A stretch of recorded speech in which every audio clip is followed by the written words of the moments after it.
মামুনা Khatun welfare ফাউন্ডেশনের উদ্যোগে 2007 সাল থেকে শুরু হয়েছে। এবারে 14তম চক্ষু শিবির চলতেছে। মাঝখান দিয়ে করোনাকালীন আমাদের 2 বছর বন্ধ ছিল। 14তম চক্ষু শিবিরের কাজ চলতেছে এখন। এখানে হাজার হাজার রোগী আসে দূর দূরান্ত থেকে, কোম্পানিগঞ্জ, চৌমনি, নোয়াখালী, দাগনভূঞা, ফেনী, সোনাগাজী, বিভিন্ন অঞ্চলের রোগী আসে। তো এখান থেকে আমরা প্রাথমিক ছানির জন্য বাছাই করি, নেত্রনালী, ছানি, ডিসিটি, চোখে গোটা মাংস বৃদ্ধি, এগুলো সবগুলো আমরা বিনা খরচে, সম্পূর্ণ বিনা খরচে রোগীদের থেকে আমরা অপারেশন করে নিই।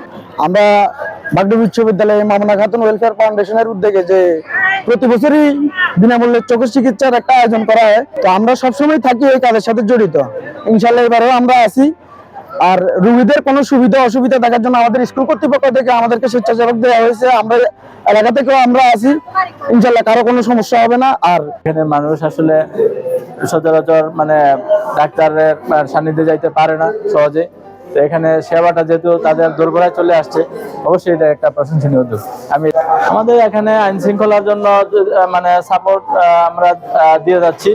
এখানে যদি কোনো গ্যাদারিং হয় সেটা নিয়মতান্ত্রিক ভাবে যেন সেবাটা সবাই নিতে পারে, সেই জন্য আমাদের এখানে পুলিশ মোতায়েন আছে। তো এখানে প্রতি বছরে ফ্রি ক্যাম্প হয় এবং অপারেশন, যাবতীয় চোখে যত অপারেশন আছে, চোখের ছানি অপারেশন, নালী অপারেশন, চোখের মাংস বৃদ্ধি পাওয়া অপারেশন, সব ধরনের অপারেশন ফ্রি করা হয়। আর ওষুধ, মেডিসিন যা লাগে সবকিছু ফ্রি দেওয়া হচ্ছে।